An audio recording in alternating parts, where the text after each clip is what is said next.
Hi, Mitch and Jared. We have a problem when it rains. I'm just noticing this.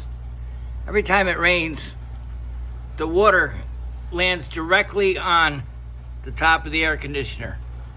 We need a gutter or something on that roof. Anyway, just wanted to let you know. Thanks. Okay, we're getting ready to hook up that gutter on the back of the house. And you'll notice that I have a downspout at the end over here with an end cap.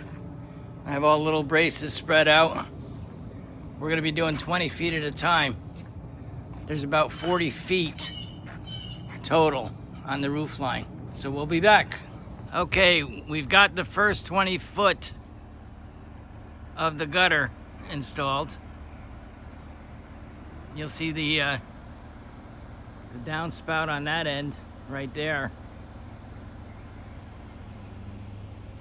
And then we're gonna have another downspout over on this corner over here. So we'll be back. We're getting ready to put that last piece of gutter up. And then we'll be all done with this side over here except for the downspouts. And we'll be back. Okay, here we go.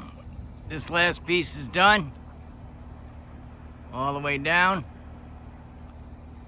All we gotta do now is do that downspout and this project will be finished.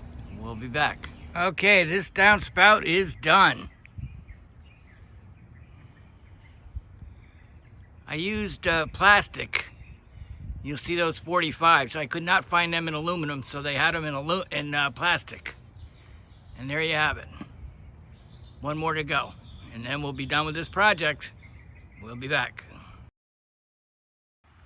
Okay, this job is finished. Now, just to let you know, I did get two prices.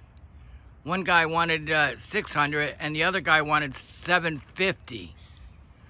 So I think that we did pretty good. I think I got about $180 worth of parts. But there it is. And I don't think we have to worry about the water going into the floorboards in the house anymore, because now the water will drain away from the house. And there you have it. Job done.